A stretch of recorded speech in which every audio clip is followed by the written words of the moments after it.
ଶୀତ ହେଉଛି ରେ ପୁଅ କ'ଣ କରିବୁ ଦେଖେ ନିଆଁରେ କାଲି ପୁଇଁକି ବସିଛି ଆଉ କାମ ଦାମ କରୁନାହିଁ ପିଲାମାନେ ଏମିତି ଏକା ନିଆଁରେ କାଲି ରହୁଛନ୍ତି ଆଉ ଶୁଆକୁ ଯିବା ପାଇଁ ବେ ପାଣି ଶୁଇଁଲେ ବେ ଆଉ ବେଶୀ ଥଣ୍ଡା ହେଉଛି କ'ଣ କରିବି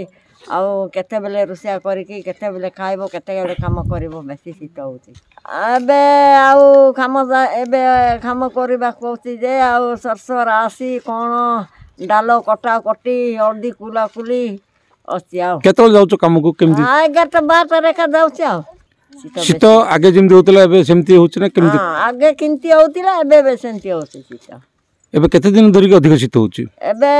ମାସଟି ହେଲା ଶୀତ ବେଶୀ ହେଲା ସାର୍ ଶୀତ ତ ପ୍ରବଳ ହେଉଛି ଆଉ ରହି ହେଉନି କିଛି ବି ଆଉ ଗାଁରେ ତ ଦେଖ ଆଉ ସକାଳେ 5ଟାରେ ପ୍ରବଳ କୁହୁଡ଼ି ହେଉଛି ଆଉ ଏମିତିରେ ପାଣିକୁ ଯିବାକୁ ବହୁତ ଅସୁବିଧା ହେଉଛି କାମକୁ ଯିବାକୁ ବି ଅସୁବିଧା ହେଉଛି ମାଆ ମାନେ କୁଆଡ଼େ ଯାଇ ହେଉନାହିଁ 11ଟା ପର୍ଯ୍ୟନ୍ତ ଆମେ ଏଇଠି ନିଆଁରେ ବସିକି ରହୁଛୁ ଏମିତିକି ବହୁତ ପ୍ରୋବ୍ଲେମ୍ ହେଉଛି ଆଉ ରାତିକୁ ବି ଏମିତି ଏକା ରହିଥାଉଛୁ ଆଉ 6ଟାରୁ ଆଉ 11:30 ପର୍ଯ୍ୟନ୍ତ ନିଆଁରେ ବସିକି ଏମିତି ଏକା ରହିଥାଉଛୁ ଶୀତ ଟାଇମ୍ରେ ତ କିଛି କେଳାକେଳି କ'ଣ ଆଉ କରିବୁ ଦେଖନ୍ତୁ ଏମିତିକି ବାହାରକୁ ବାହାରିବା ପାଇଁ ବି ଘରୁ ବାହାରକୁ ବାହାରିବା ପାଇଁ ବି ପ୍ରବଳ କଷ୍ଟ ହେଉଛି କନ୍ଧମାଳ ଜିଲ୍ଲା ଦାରିଙ୍ଗବାଡ଼ି ଅଞ୍ଚଳରେ ଗତ କିଛି ଦିନ ଧରି ପ୍ରବଳ ଜାଡ଼ ଅନୁଭୂତ ହେଉଛି ଆମେ ଆସି ପହଞ୍ଚୁଛୁ ଦାରିଙ୍ଗବାଡ଼ିର ଦୁର୍ଗମ ଅଞ୍ଚଳ ଗବଟବାଡ଼ି ଗ୍ରାମରେ ଯଦି ସହର ଅପେକ୍ଷା ଯଦି ଦେଖିବା ଗ୍ରାମାଞ୍ଚଳରେ ଅଧିକ ଶୀତ ଅନୁଭୂତ ହେବା ସହିତ ଘନ କୁହୁଡ଼ି ଆଚ୍ଛାଦିତ ହୋଇ ରହୁଛି ଆମେ ଆସି ପହଞ୍ଚିବା ରହିଛୁ ଗବଟବାଡ଼ି ଗ୍ରାମରେ ଗତ କିଛି ଦିନ ହେଲା ପ୍ରବଳ